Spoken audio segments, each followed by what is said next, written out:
Hello, Guardians. Welcome back to Tower Casuals, the Destiny podcast. I am one of your hosts, Corey Deerigan. Alongside me is no one. Actually, we have Nickelbot right here in the video. If you see, if I wave, he might light up. Is he gonna light up? Nope. Okay. Well, I'm your host, Corey Deerigan. I am recording solo tonight because we thought about doing a show tonight, and the TWAD doesn't come out until Friday, and we obviously record this on Thursdays. Josh has not felt good for a long time, so we kind of decided not to record tonight, and so this isn't going to be a full-on episode. I know I've missed a couple weeks because of Josh and Joe Aces did the raid review discussion, and last week A1 Johnny filled in for me to talk weapons, and so I haven't really gotten a chance to talk about the seasonal stuff yet on the show, so I just kind of wanted to jump in and do that for a minute. Like I said, not going to be a full episode. It's going to be on the shorter side, but that's okay. But before we get into that, there's a couple things we don't usually plug things at the top of the show, which maybe we should, maybe we shouldn't. I don't know. You can join the Discord. Obviously, that's the big joke at the end of the show. Join the Discord. But seriously, join the Discord. It's so much fun. I need to be participating more in there. And now that things are kind of slowing down on the other side of the fence, as it were, the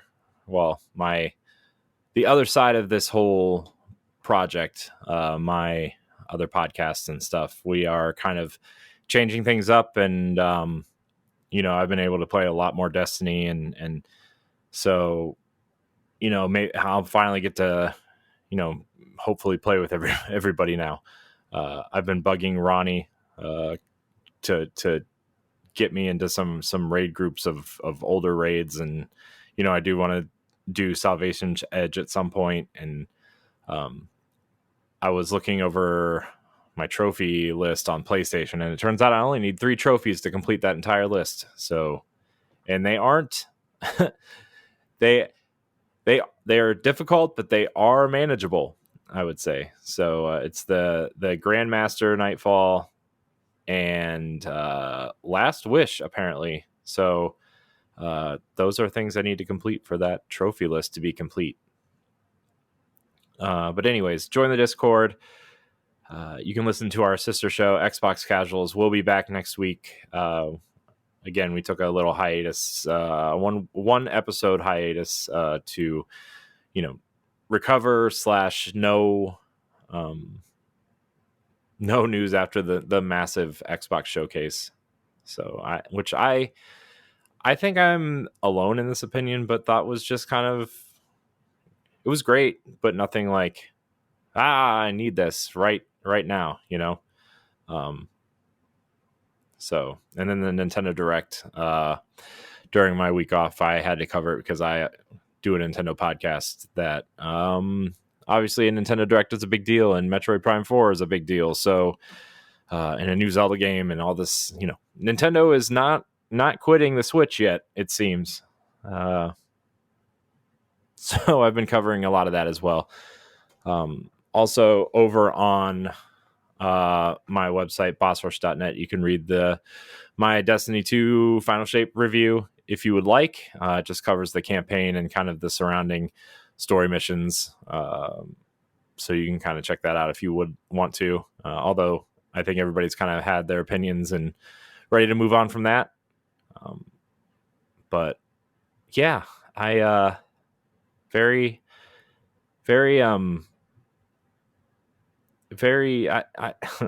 so I don't really talk about my other stuff all that much, but between Tower Casuals and Boss Rush podcast, and the website that goes with my other podcast, and just everybody, they I did post this in the Discord, but our review for the Final Shape was in the Accolades trailer, and I to keep it PG-13, I lost my shit because that was such a weird full circle moment for me as a creator. And then obviously everybody else, I mean, I attribute that to Josh as much as anybody, because, you know, Tower Casuals is where it's at because of his knowledge and his ability to retain, not just, you know, fall in love with the lore and the story and everything, but retain that information. Whereas, you know, my brain is like a spaghetti strainer at this point. It's like, here's the important thing you need to know, and then everything else that's interesting just kind of washes away. So everybody in the Tower Casuals community deserves that praise too, because, you know, without you, Tower Casuals wouldn't be as big as it is, and, you know, my media company, Boss Rush Media, wouldn't be as big as it is, and as recognized as it seems to be, at least in the last year, it feels that way. And you know, wouldn't be able to be working with Bungie on things. So thank you everybody for listening and or watching. It means a lot. That was that was a real full circle moment, because for those who don't know, my first foray into podcasting and content creation was Destiny related. It was called DNA Weekly Strike, for those of you Destiny 1 year one veterans, before, you know, Nightfalls were really a thing. And you know, I mean, Nightfalls existed, but there was that kind of in between strike, which I think are just the master Nightfalls now, essentially. But it was that middle, quote unquote, weekly strike that you could kind of grind out to get some gear and stuff, and that's kind of where it came from. So that was you know, 9 years ago at this point. It started February of 2015 and ran, you know, from House of Wolves through Rise of Iron.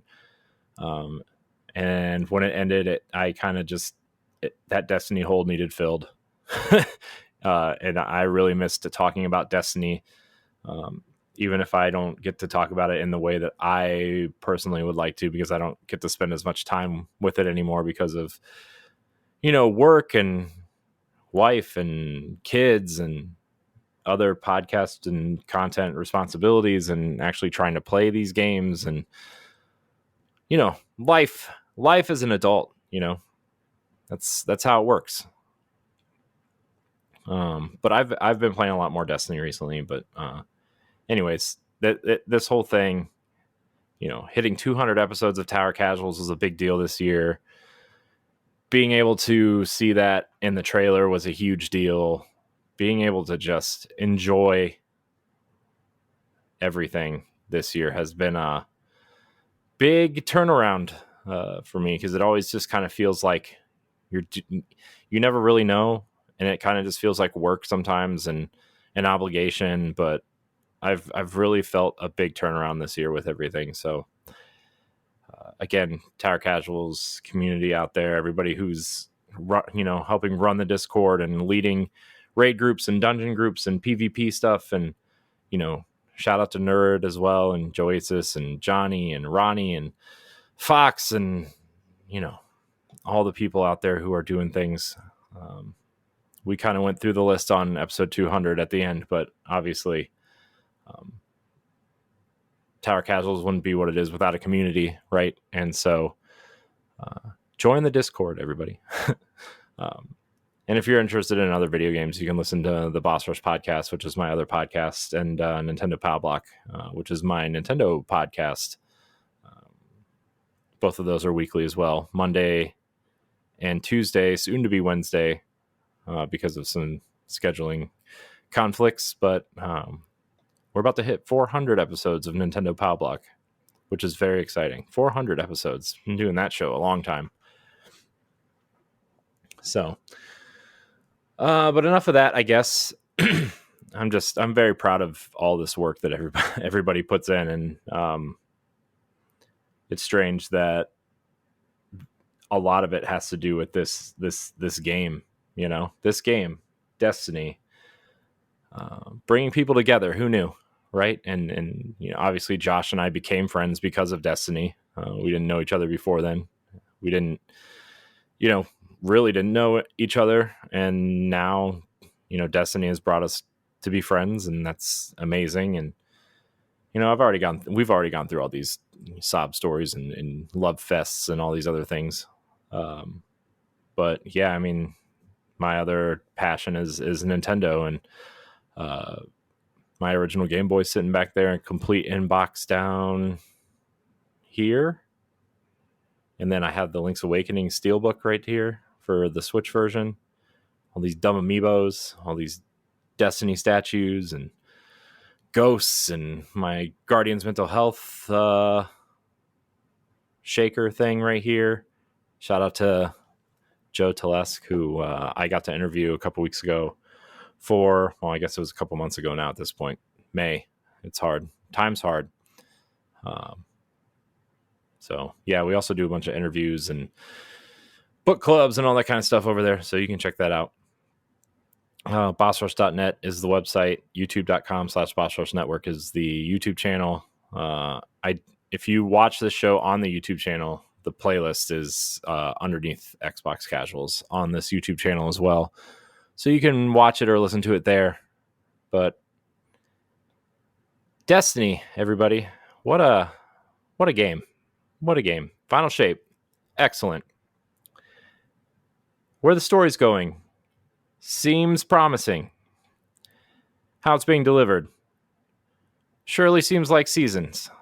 Surely seems like them big seasonal to episodic change is still waiting for it. So there's a couple parts of this that I really want to address. Just from I've been playing through it and obviously doing all the things that you normally do during a season.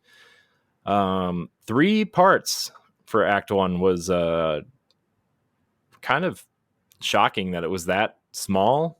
I was expecting like 4 or 5 at least. But 3 parts to Act 1. First of all, I like the story. I like the potential for the story.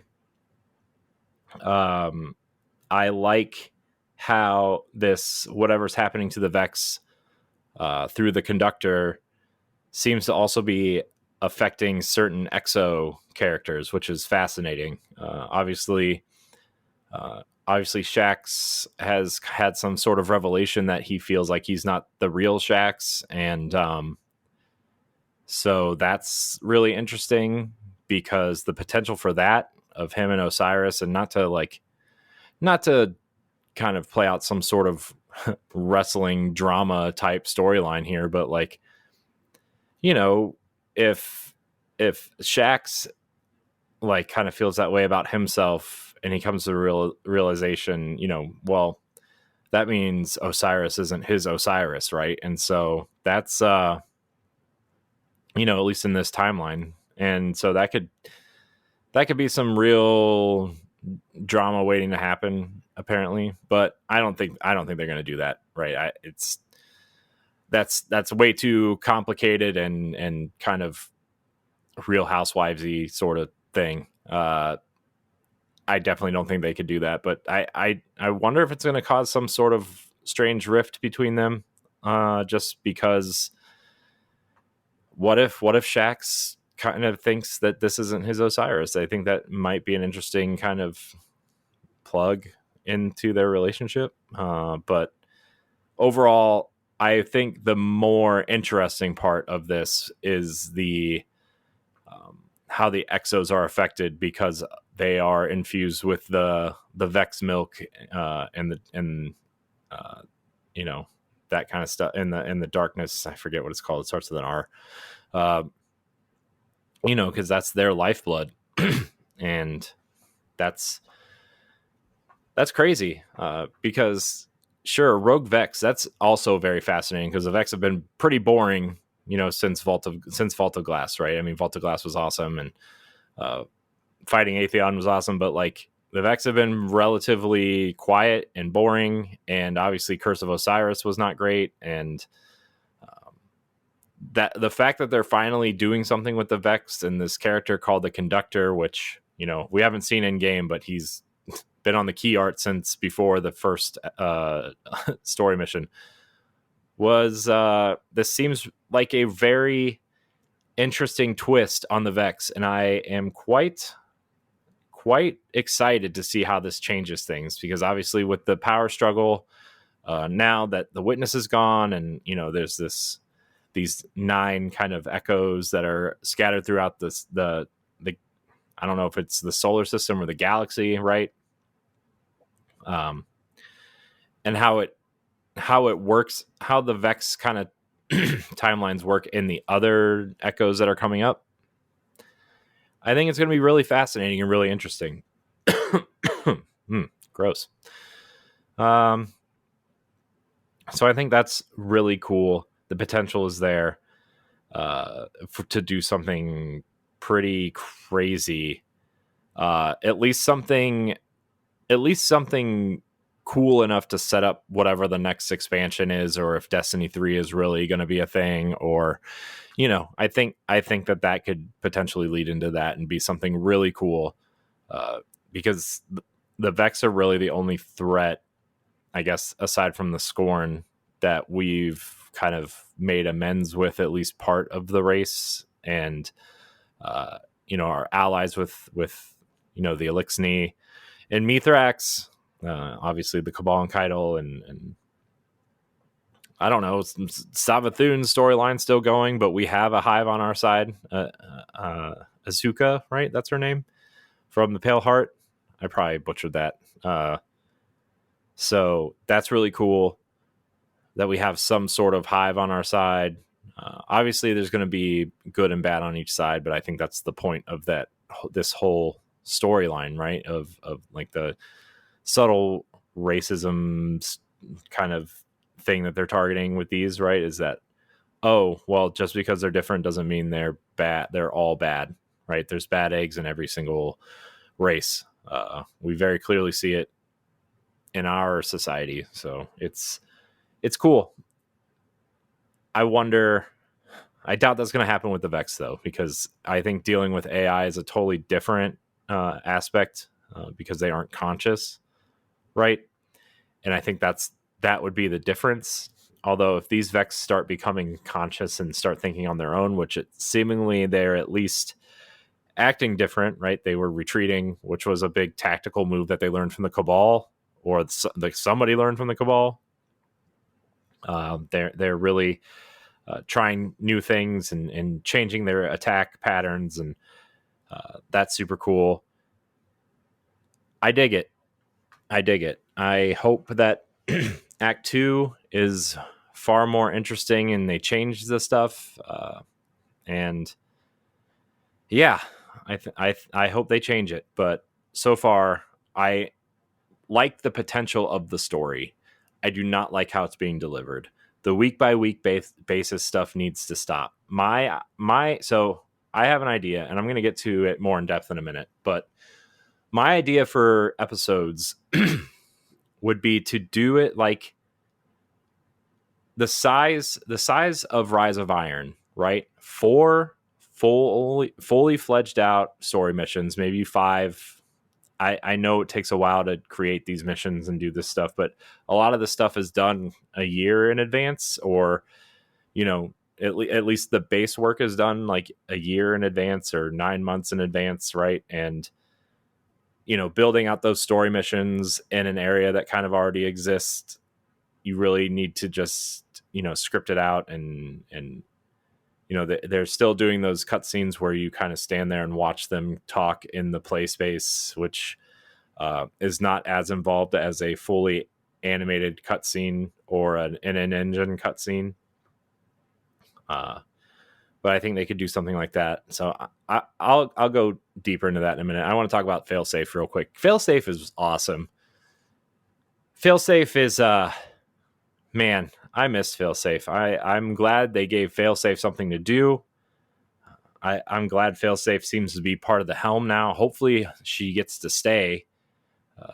Especially if we're going to leave Seoul soon at some point, whether it's this game or the next game or whatever, right? I think having Failsafe be the kind of AI for the helm would be awesome. Her quirks and her kind of, she has that filter and that she turned off, and there's a part where she kind of teases that the Vex cursed at us, and if somebody said something like that to her, she'd be very upset. But obviously we can't understand because they just beeps and boops, but Failsafe can understand the Vex, which is cool. And she's, she can't say it out loud, right? So that's cool. I think Failsafe is wonderful, a wonderful character that I hope sticks around longer than a season. Which I think the direction they're kind of going with some of these characters, it seems like they're going to try to retire some characters while bringing in new characters, right? Obviously, Micah 10 is going to be a huge character moving forward. She seems prime, obviously, to be, obviously she is a speaker, but obviously her and Crow and Ikora and Zavala will obviously still be around, but it really seems like they're setting Micah 10 up to maybe lead the charge into other systems across the galaxy, or I don't know. It would be really interesting to go to like, Josh and I have talked 100 times about maybe going to Reese, right? Or Fundament, maybe if Savathun's trying to return there at some point, or trying to figure out where Aramis went. There's a lot of interesting, cool things you could do. Which I do kind of want to address my thoughts on Destiny 3 later as well, just to kind of wrap up the episode, because I do think it's coming. I do think Destiny 3 is inevitable at this point.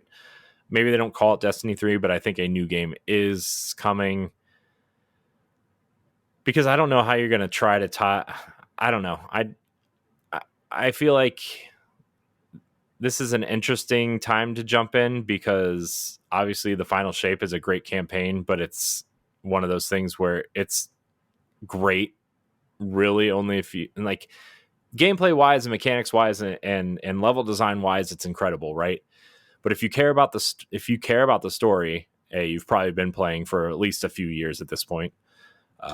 But also, like, if you want to know what's going on, it's really hard to catch up. And I think a clean break is just, I think that's the right time. I think Echoes is actually a decent time to jump in, but then you have to play through the Final Shape to get Prismatic, which is the most interesting part of the, the end game at this point. And so how do you do that? And so my thought on that, I don't know. It's interesting, but Failsafe is cool. Man, can we just talk about Osiris? Is so kind of lame. And I get that he doesn't, obviously Segura's dead and he doesn't have the light and you can't put him in dangerous situations, but like, they were talking about this on The Last Word the other day. And I agree with them. And it's like, I think the episodes or the seasons and the expansions tied to Osiris, like Osiris is just tied to the word bad in Destiny at this point. Curse of Osiris is often referred to as the worst expansion, which I don't disagree. It was pretty bland. It was pretty boring. It gave us probably the worst location. The Infinite Forest could have been so interesting and so unique, especially with the stuff that they're doing now. Like, they could just totally blow the Infinite Forest out of the water and give us some sort of, with all these games adding roguelike type areas and procedurally generated areas. And, Returnal made a whole game out of procedurally generated areas that, they were handcrafted blocks that could fit together. Obviously, Remnant 2 did that too.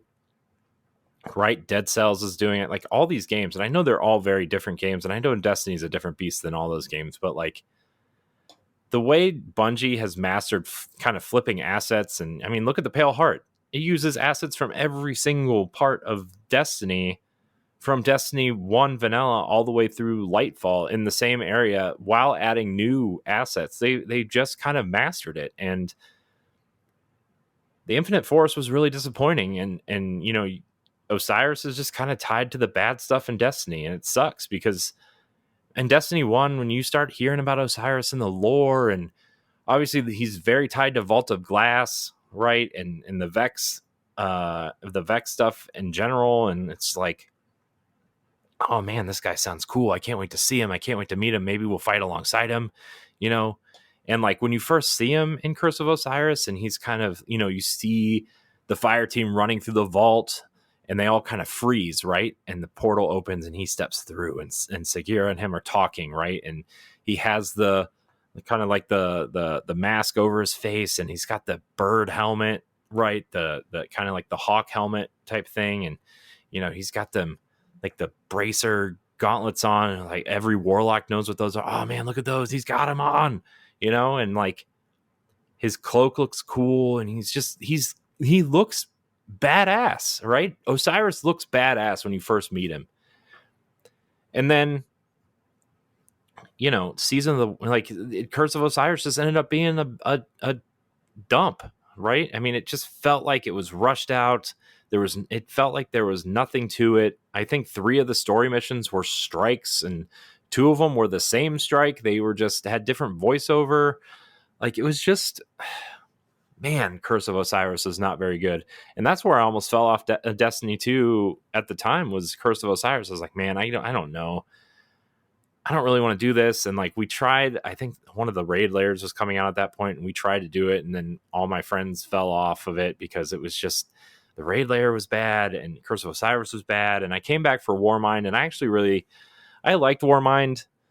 I wish they would have saved it for a larger expansion, especially because like Season of the Seraph is such a beloved season. And like maybe kind of tying all that together, but obviously they had to introduce Ana Bray at some point. And I think if anybody listens to me on anything Destiny related, they know how I feel about the Bray sisters. I think they're great characters.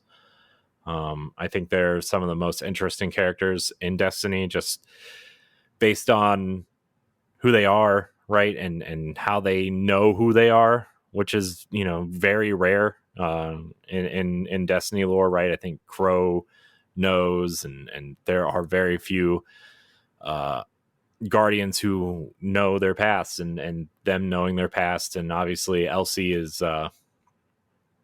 you know, her whole the whole EXO experiment and her situation is very wild, right? I think the Bray sisters are fascinating. I think the whole Clovis Bray thing is fascinating.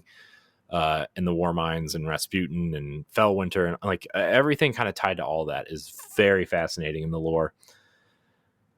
But man, Curse of Osiris burned a lot of people, and obviously, like, you know, the season we brought Saint back, it was not great either, and that's tied to Osiris. And now Echoes is kind of tied to Osiris, and it's not going over very well. And you know, there seems to be some limiting of progression. I saw Paul Tassi kind of tweeted in one of his articles out about them limiting progression. I didn't read it because, no offense, Paul, I don't want to read. I don't have anything against the guy. I actually quite like him. He actually only lives like a couple hours from me, so an Ohio native here. Maybe not native, but he lives in Cincinnati somewhere. But I actually live close to like 4 or 5 game writer, journalist, whatever you want to call him. Jeff Grubb lives close to here too. Anyways, getting off track here. I feel bad because Osiris seemed like such a awesome character that it just, and no fault of their own, really, it seems, right? Because like obviously game development is hard and writing is hard, and trying to get the performance out of the actor is hard and everything, and like it just seems to not be working somewhere. with that character, and I would not be surprised if they maybe silently retire those characters, especially because like they said they're going to leave at some point, right? At the end of Final Shape, they want to go explore the solar system together at some point, and beyond. So which is sad because I really like Saint. I think Saint is a great character. He's one of my favorite characters. I wish they had made a statue of Saint. Side tangent, statues, really? They're going to announce a Mara statue right after they do the Crow. Numbskull, please. You've been releasing one character a year for like, I don't know, however many years, 5 years, or maybe one character every 6 or 9 months. And now you're releasing 3 characters in a row. I'm just like, come on. I've been asking for these characters for years. Just kidding. Well, I'm not kidding. I would love all of the characters. I wish you released them faster. So thank you for starting to release them faster. And I know you've tried with the helmets and the other things and some of the ghosts and all that stuff. But man, I am so excited for the Mara and the Crow statues coming out. I have them all except for Savathun. I'm debating. My thought process was I was only going to get the good guys, but then I bought Varix, which is like, obviously Varix is sometimes a good guy and sometimes not so good guy. But I love Varix because he's ridiculous. So I also have a House of Judgment t-shirt upstairs somewhere that's way too big now because I lost all that weight, and I'm very sad. And I can't buy another one because House of Judgment shirt doesn't exist on the website anymore. So maybe I'll get it custom made. The one thing I wanted to do was get custom made t-shirts with all my favorite like Destiny logos on the front of them. Maybe I'll do that. Anyways, Numbskull, thank you for releasing these statues. I will be unboxing them on video somewhere at some point in the near future. I still need to do the unboxing video of the Final Shape Collector's Edition. I still have not opened it yet. But I'm also doing some rearranging on the set behind me. Set, quote unquote. It's a fireplace with a mantle and some shelves. But this is my recording set, so I'm going to refer to it as such. Anyways, yeah, Osiris is just kind of a boring character. I don't know what you can do to make him more interesting at this point. We are so far past anything interesting now at this point that he could be involved in. But then you can't send him away because he is the Vex like knowledge base. He's the guy. He's the guy. So I don't know. Just leave him on one of them little holodeck things that we can just turn on when we need to at the end of a mission, and then have somebody else talk to us, lead us through these missions, whatever. Have him on comms. I don't care. We got to do something with Osiris. He's boring. He's so boring. I'm sorry, Bungie. I love the idea of the character. We got to move on. And Micah 10 seems to be the character that we're going to go with, and I'm okay with that, right? And Failsafe is great. Let's keep moving with Failsafe. Okay, let's keep going that direction.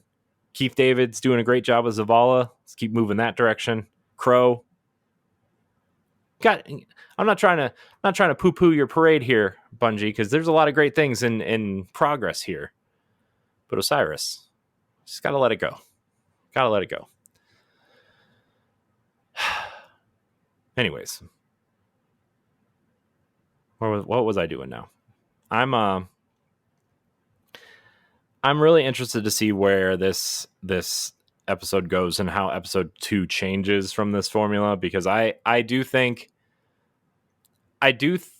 partially that this was maybe supposed to be a season at some point, and then at some point during the development of this quote unquote season, they were like, we got to change up the seasonal format because it's getting stale, and we got to do something different. And maybe that's why this started out like that. But my thought for seasons moving forward would be to drop like the initial kind of campaign thing, right? You know how the major expansions have like the main campaign, quote unquote, and then they have like the story missions that kind of surround it afterwards, or some of the side quests during it.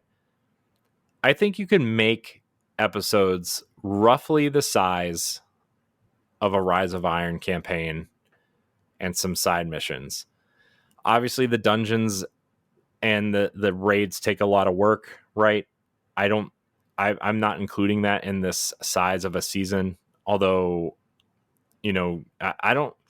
Here's the thing: during seasons, we were promised a dungeon and a raid every other season, right?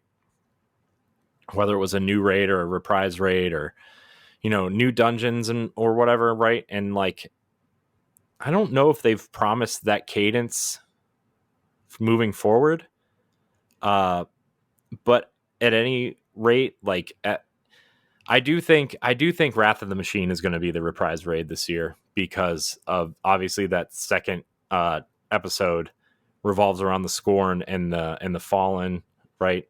And that would just be the perfect time to bring it back, in my opinion. So I do think that that's going to happen, but like, you still have 2 dungeons to deliver, and I don't really know how the development works with those. Is there like a dedicated, I know there's like dedicated raid teams, but I don't know if the dungeon teams are like part of the raid team, or if they're subsequent teams, or if they're like, how many teams are on the dungeon team, if there is one, how much time do they have to work? That there's a lot that goes into these very clearly, right? And there's so much to do in the game right now that, man, adding 3 more huge end game activities like that is going to be a major feat, so and maybe they will add one every other episode, maybe they won't, I don't know, but I think the episodes need that initial drop, like Rise of Iron. Rise of Iron had 4 core campaign missions. I think they had a strike or 2. I think Rise of Iron had 2 strikes kind of as part of the campaign. So it gave it 6 kind of total missions for the main campaign. And I think you could do that. I think you could do that with the episodes. And one of the strikes could be maybe a new strike, and the other one could be one of the existing strikes with a different voiceover, right? Or a because how like they're planning that the return of the inverted spire, but in a new fashion, right? Like that's happening. And so like that would be my idea, is like, okay, well, this strike hasn't been in the game for a long time. It revolves around this race that we're telling the story around. Like, this would be a perfect time to kind of rework it, maybe do some enemy swaps here and there, maybe throw in, I don't know, a tormentor or I don't know, something in there to make it, just to throw a wrench in the machine or whatever. And maybe swap the boss out, maybe have a different boss of the same type, right? Like Sepex Prime and Sepex Perfected and Devil's Lair. So that would be my idea. Drop it all, and then as the episodes progress, you drop, maybe here's 2 story missions, here's a strike, here's the dungeon, here's an exotic mission, here's this set of quests that will grant you something, here's this set of quests that will grant you this thing. Dual Destinies is an interesting thing that they put at the, after Final Shape. Maybe that's something you look into and trying to do something more along those lines. I think episodes could work. Also, we're 1 act in to these 3 episodes, right? 9 acts, 3 episodes. I'm not ready to pull out my pitchforks and go stand in front of Bungie and yell at everybody, right? Not that I would do that anyway. But, that would be my idea. I think Rise of Iron would be a perfect sized episode, in my opinion. So even if the missions were shorter too, right, than the Rise of Iron, because I remember, if I remember correctly, some of those missions were really long. That opening mission to that play was long. So, and obviously you wouldn't have to like create stuff to do around a social space, which would make it shorter, right? I mean, you have the helm and you have the tower. You don't need to go back to, you don't need to create this another social space. You gotta cool it on the social spaces, guys. I'm sorry, there's a lot. Between the campfires, and the helm and the tower and the farm. I don't think the farm is there anymore, but you know what I mean. Like, come on, I get it. We gotta relax on the social spaces. It's interesting. It was interesting at one point, but I think the people sticking with Destiny now, just like they're in their routine. If they're in it, they're in it. They know their routine. They know where to go. They don't need somewhere new to go unless we leave the solar system. So, but anyways, that would be my idea for episodes. I also think they need to take a break from the yearly expansions. They are very clearly struggling to keep up with the yearly cadence, and that's not a bad thing. Games are becoming harder to develop for all the time. They're becoming more expensive. Teams are ballooning in size because companies want these games to get out because they're held to shareholders, and then everybody gets laid off at the end. And this isn't just a Bungie problem. This is an industry-wide problem across the board. I saw 3 studios closed last week because they didn't meet whatever their goals, and that sucks. That really sucks.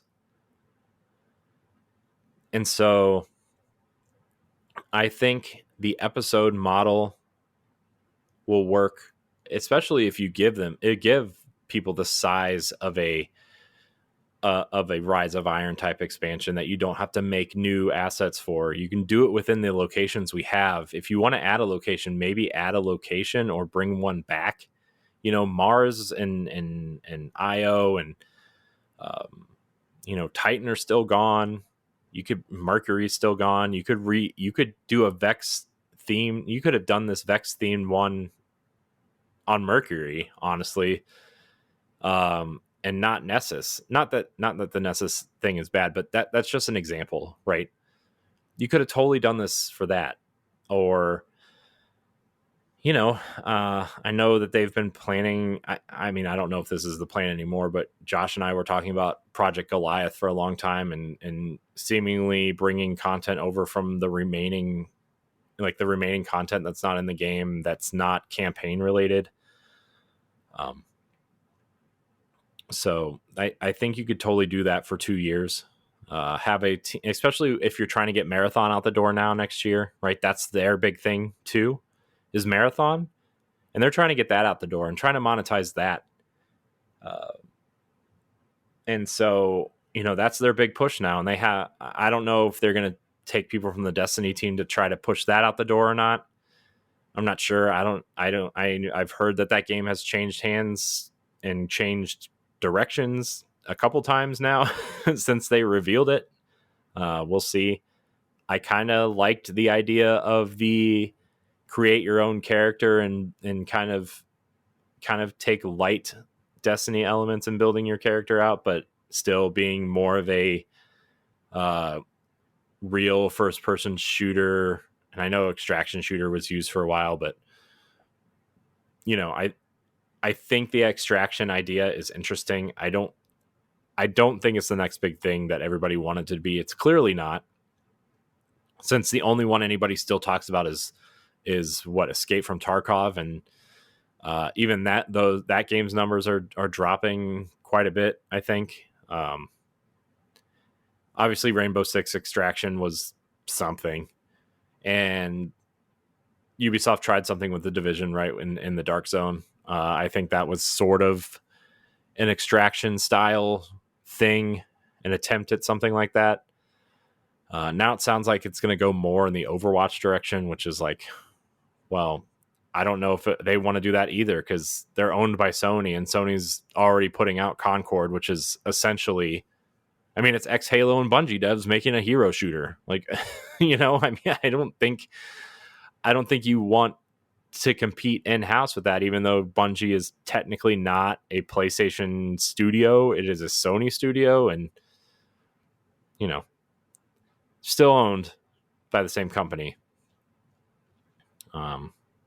So that'll be interesting to see how Marathon does, and which means if Marathon is a flop, let's knock on wood and hope it's not. But like, if Marathon's a flop, Destiny's gotta carry the load until they can either figure out Marathon or they just scrap it entirely, right? And I doubt they're gonna scrap it entirely, but like,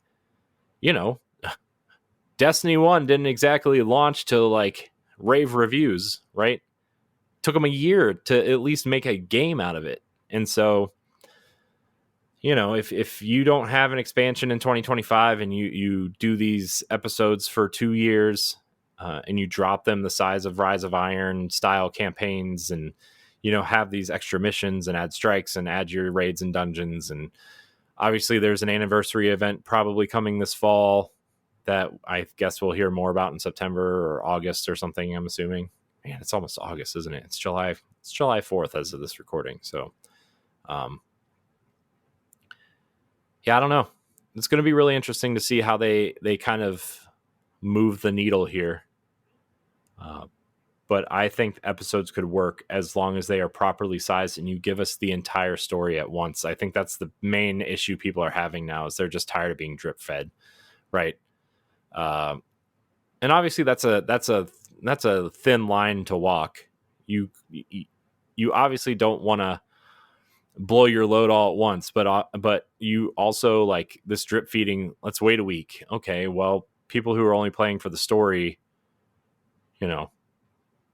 okay, I guess I'll check in next week. And sometimes you forget. And, I know people who didn't even finish any of the seasonal storylines because I'm tired of waiting, and I'm playing in. And I know the idea was to keep people coming back to Destiny, right, over the course of 7, 8, 9 weeks or whatever, and maybe participate in the season's event. And obviously Iron Banner and Trials are in there at some point, but and just try to keep people engaged. But at the same time, people are just tired of having to wait. You play for 2 hours a night for the story, and then you're done for the week and you go play other games. Well, Elden Ring just had a big expansion, right? Well, guess what? I played my story mission. I'm going to go play Elden Ring. Oh, Shadow of the Erdtree is pretty damn good. I'm going to keep playing this. I'll go back to Destiny when I'm done with Shadow of the Erdtree, and 40, 50, 60, 70 hours later, and you're like, man, that's like a month's worth of normal, a large portion of maybe like a above average gamer's time for 2 months, right? And so, I don't know how many hours I've logged in a month playing a game, but if I was playing something like Elden Ring, it definitely wouldn't take me only a week or two to finish, right? It would take me months. I played Breath of the Wild for 3 or 4 months, and that was before a kid, let alone now after 2 kids and trying to run a podcast and media business, and trying to do my day job too, right? Like, man. So I don't know. I want to be engaged in Destiny, and I want to be if I'm going to be engaged, I'm going to be engaged. I'm not one of these people that likes to jump around. I know people do that, and that's cool. You need that palate cleanser game. I get it, right? My Switch is on me all the time for that palate cleanser game. I mean, I'm playing Paper Mario: The Thousand Year Door and Tetris Effect right now on my Switch, and playing Destiny on my Xbox. So I get the palate cleanser games, but like, man, especially with people who only have one platform, or like, I'm fortunate enough, and me and Josh are fortunate enough to have multiple consoles and all the consoles, and some access to PC stuff. And, I'm still debating on whether or not I should get a Steam Deck or a ROG Ally or one of these things. I'm really hoping Xbox puts out that handheld soon. But like, not everybody has that. People are still playing Destiny on PS4 and Xbox One. There's people in our community, people that we play with regularly, are still playing on Xbox One and PlayStation 4, right? Like, people just don't have the money to invest. People don't have the time to invest. And so, like, if you're making people wait around for a week, they're going to go find something else to play or something else to do entirely. And so I think dropping a small campaign up front and then kind of trickling out the side quests and the side content and exotic missions and seasonal events and dungeons. And I think that is ideal. Again, it's a lot of work. I'm not a game developer. And, they still have to design like the episode kind of event thing that you're doing to grind out, obviously this episode is fail safe, right? You got to grind out her thing. But overall, I think a 4 to 6 mission kind of meaty campaign, having some altered strikes in there, or maybe a new strike here or there to fill out a, like a 6 mission campaign would be great. And no filler, like no placing patrol points like in the Red War campaign. I don't want to have to go to the helm to like, like one of the big points this this episode was you're doing something on Nessus, right? You're doing something on Nessus. You go back to the helm for like 1 minute to listen to Osiris say something to Saint that you could have just heard on the comms. And then they say, go back to Nessus. And it's like, well, why did I come back here in the first place? I literally did nothing, right? Maybe I turned in an engram or two or something like that. But it's just like, oh my gosh, what are you doing? What are you doing? This feels like 2016, 2017 Destiny, not 2024 Destiny. Especially when you just put out the best campaign you've ever put out, right? Man. So I don't know. That's my idea. I like the potential of these. I will bitch and moan, probably somewhere within, towards the end of the second or third act. Stay tuned for bitching and moaning. Lastly, I guess after these seasons kind of wrap up, where is Destiny going? I don't know. We kind of addressed it. Obviously, that the Frontiers video they put out a couple weeks ago was very Frontier seems it's a very loaded word in my opinion. I mean, space is often referred to as the last frontier, right? We don't know where we're going. We don't know where we could potentially go. We could go to new systems. We could go to new galaxies, right? Like there's so much we could possibly do. We could fly spaceships, right? We could fly our ships for the first time. We could use the helm to travel to different solar systems. What if the map expands to like almost like a Mass Effect style map and maybe they do the resource harvesting. Oh no, never mind. I don't want to give them any ideas. It was the worst part of Destiny 2 or Mass Effect 2 was the resource harvesting. But maybe there are habitable planets that, maybe we have more than 5 or 6 locations. Maybe we have 15 and here are the 5 large ones. And then you have these like, maybe 3 or 4 kind of medium-sized ones that are used for story purposes, and maybe some secrets are there and stuff like that. And then you have like 7 or 8 smaller ones that you can go do, some campaign missions or some exotic missions or, something tied to that. Right. And Maybe there's a couple weapons or a couple armor pieces tied to that location, or something along those lines. These are just pulling these ideas out of my ass right now, but that's the idea. So I personally, I think Destiny 2 is going to kind of be the foundation moving forward.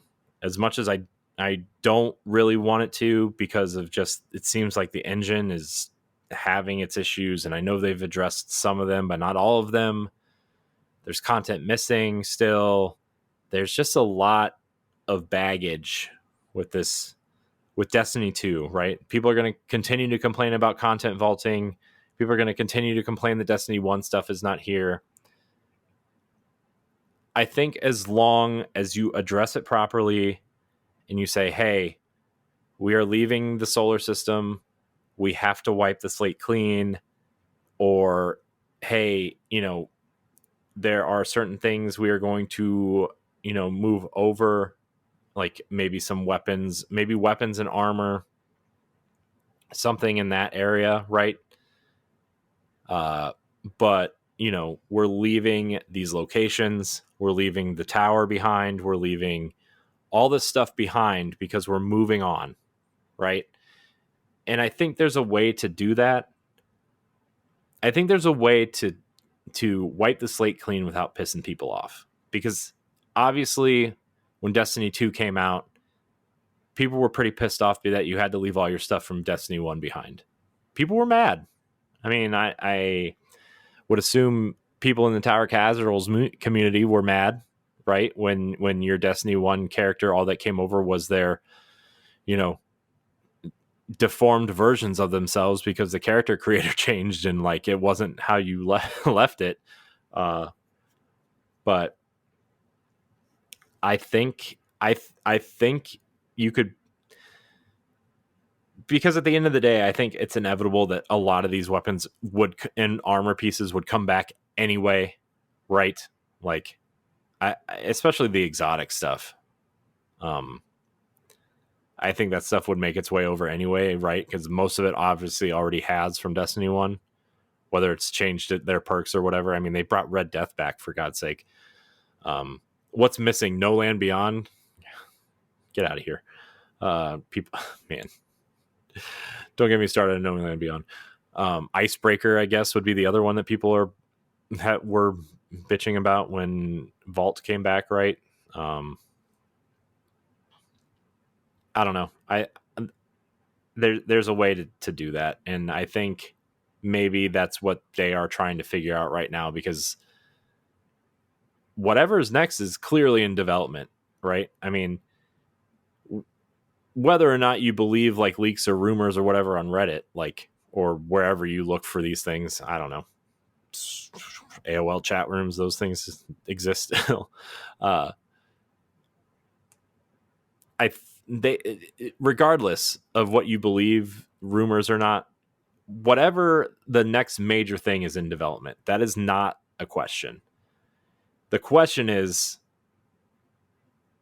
it going to be part of Destiny 2, or are we moving to a brand new platform? Maybe they just call it Destiny. And if they do leave it in Destiny 2, man, now I'm like changing course, because I have an idea that I wanted to talk about, and it ties into this, but I'm changing my mind as I talk through this now. Maybe you just move move it to a platform called Destiny, right? Or Destiny Beyond or something. And the Destiny 2 is, it still exists, but so to wrap up this episode, all right, I'm changing my mind. I think you could do Destiny 2. The problem is the engine, right? It's not the game or the content that's in the game right now, right? It's the engine and how quickly they can make moves and update and port things to it. My idea would be, so many people want Destiny 1's content in the game, right? Especially the campaigns. So many people want Destiny 2's Red War and Forsaken campaigns, which Red War, I could live without, whatever. Forsaken is very important to what's going on in the final shape. Sorry. It's probably the most important expansion in the storyline, in my opinion, in Destiny 2. And you can't play it. It is the most important expansion.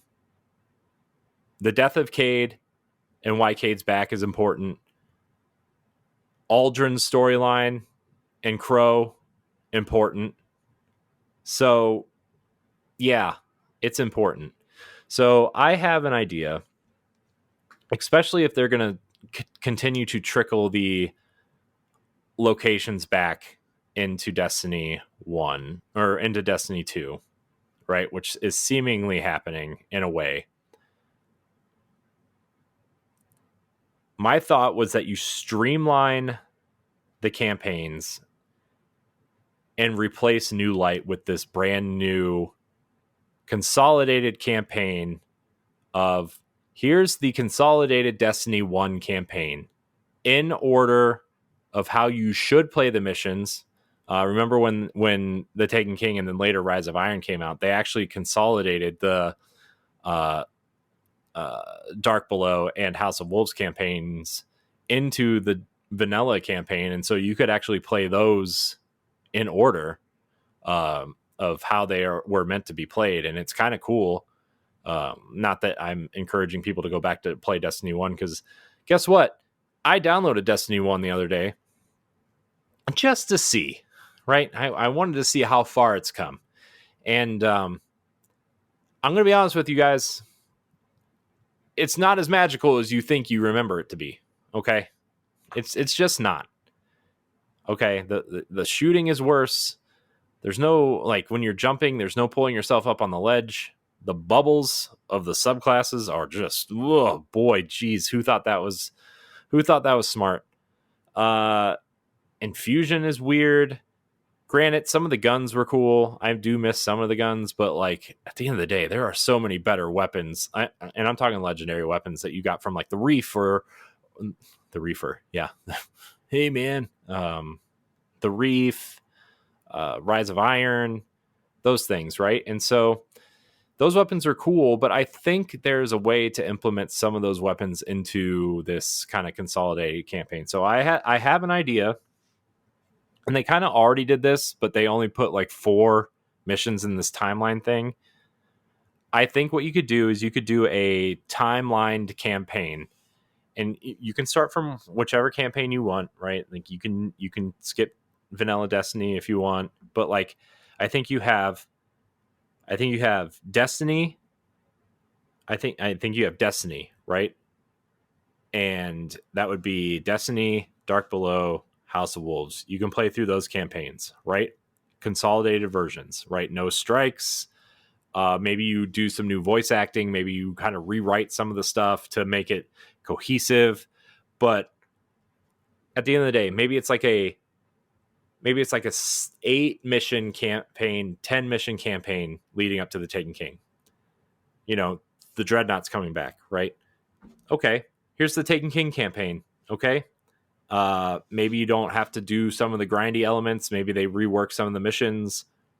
Maybe they use some of them fancy, cool, hand-drawn cutscenes to tell part of the story, so you don't have to do some of the story missions. Whatever, cool. Here's a 6 or 7 mission campaign for the Taken King storyline. Great. Over here, Rise of Iron. If you bring back the Plaguelands, I don't know if you bring that back. Rise of Iron, not really relevant to the story now, right? Yeah, it gives some nice backstory on the Iron Lords. It tells how you became the young wolf, to carry on the legacy of the Iron Lords.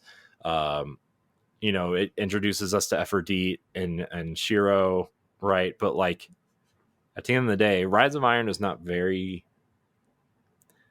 key to the campaign in knowing what's going on. So I will let that go. Okay. Rise of Iron, optional. Would I recommend playing it? Yes. I think it's very cool. I like that campaign a lot. But porting over you would have to port the Plaguelands over, and you would have to port a lot of things that maybe they just that would be a lot of work that they haven't already done, right? So that would be my concern.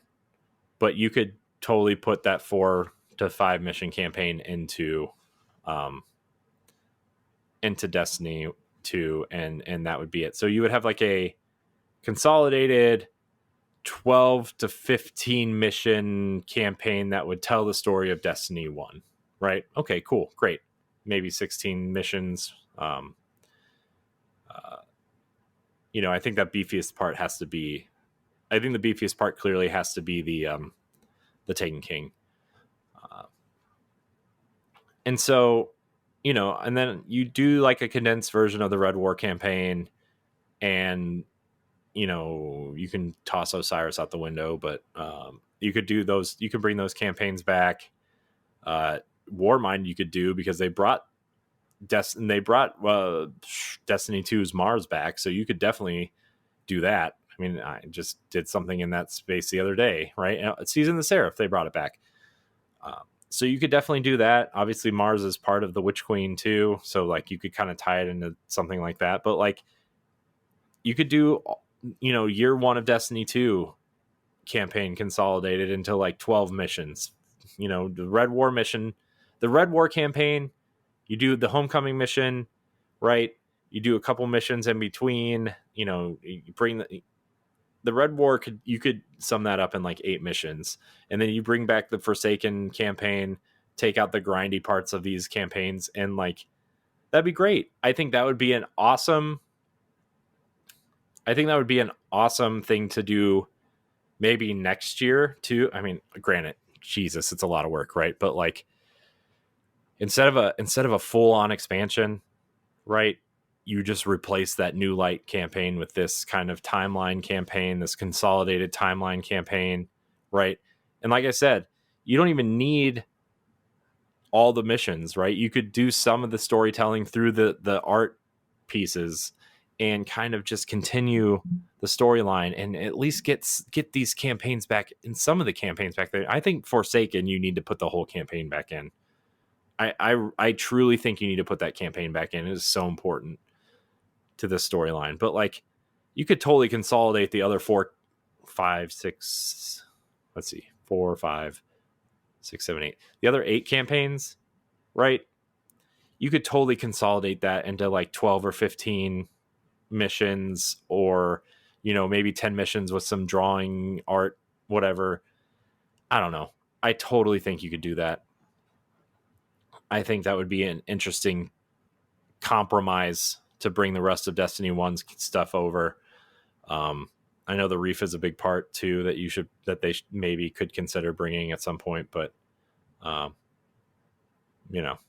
maybe not. If you're going to do these consolidated things, maybe just leave those to the cutscenes, because I don't really remember. The Reef doesn't really have a lot of significance in Destiny 1, aside from being a social space and housing Prison of Elders. And I think at one time it was Trials of Osiris was held there too, right? Brother Vance, you had to get your bounties or your your trials cards there at one point, right? But like, I don't know if there's any real like, I guess House of Wolves, maybe. Like, you have to go there and talk to people during the middle, right? Like, you have to talk to Varix at some point, in Petra at some point. But like, you could totally do a lot of that through, those hand-drawn cutscenes too, right? Like, you can just throw people into missions after that, and you can give the stories stuff through a voiceover on those hand-drawn cutscenes. So I think that, in my opinion, as a non-game developer, doing those hand-drawn cutscenes seems like an easier transition than porting an entire social space that you're never going to use to the game just to tell some simple story points. It's my opinion. Not a game developer. If you're a game developer, you can tell me if I'm wrong, but it seems like the simple route to go. Anyways, that's my idea. I think that would be a great compromise. You get all the raids over, you get what's left of the strikes over in some form, right? They obviously don't have to be Destiny 1 strikes. They can be Destiny 2 versions, like Devil's Lairs, clearly that. So, but that's my idea. I think you could do it. So those are my ideas for episodes. It's my idea for getting, whatever this campaign thing back in. And you know what? Don't give us Destiny 3. Just give us a new platform called Destiny. Is it on a new engine? I don't know. I hope so. Or at least a reworked, revised, totally re-engineered version of this one. And let's make it happen. Give us that quote unquote new light timeline experience. That'd be great. I would go back and play that. It sounds awesome. We could actually play Destiny 1 in 60 frames. Some of those campaign missions in 60 frames. But like I said, I'm not encouraging anybody to go back to Destiny 1. My thought was just they could do a timeline. So anyways, that's going to be it. There's no questions, no lore corner. I didn't put a question thread in Discord because this was kind of like a last minute thing. I did it because I know people kind of rely on content, and also Josh has been doing a lot of the heavy lifting the last few episodes. I think he recorded 3 without me in a row, or 3 of the last 4, something ridiculous. He's recorded a lot, and I know he hasn't felt good, and he's been a champ, a trooper. I don't know, all these words that old people use to describe children. I didn't mean that as a derogatory thing, Josh, if you're listening. I just meant you've been carrying the load of this show for a long time, and you've definitely done it the last couple of weeks. So feel better, buddy. Miss you. We'll be back next week on Tower Casuals with a regularly scheduled program. Other things, I am working on a crossover with another Destiny podcast, which may be more to announce soon. We'll see. I'm really hoping. I'm in talks, so I will keep everybody updated on what happens there. A couple plugs for me. I guested on a show called Secret Friends Unite Co-op Mode recently. I would check them out. Todd Oxtra and Mark Carabin, also Charlie Carden over at Secret Friends Unite Podcast Network. They are awesome. If you're into video games or Star Wars or comic books or anything, they are, quote, your guide to the geek side. So you can go check them out, secretfriendsunite.com, or their YouTube channel, or they put a lot of work over there, and I'm proud of them. I love those guys. Another group of people I met through Destiny. Todd I met through Destiny. I also did a guest spot on Fun and Games podcast Side Quests, talking about Hellblade 2. So you can check that out. And I'm also going to PAX West in Seattle. So if you are there, you can come say hi. That's August 30th through September 2nd. It's going to be a good time. So anyways, that's it. That's it for this episode of Tower Casuals. You can follow us at Tower Casuals. You can follow me at I am Corey HD on Twitter and Instagram and all those places. Check out the Boss Rush podcast. Check out Nintendo Pow Block. Check out Boss Rush Plus, our new podcast feed that hosts all of our video interviews in audio form, and all of our video game book clubs and spoiler casts. You can check that out too if you're into other video games. BossRush.net is my website you can check out. And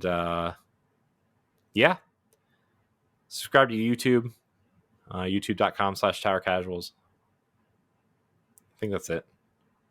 Plugs, they're hard. I never do it because I know by the time we're done with the episode, we're usually pretty tired. And so anyways, thanks for listening to me ramble for about an hour and 10 minutes. I really enjoy doing this show. We wouldn't be what we are without you. Join the Discord. Thank you for being an awesome community. I want to thank everybody for watching and or listening. And until next time, we love you. Go play some Iron Banana. Goodbye.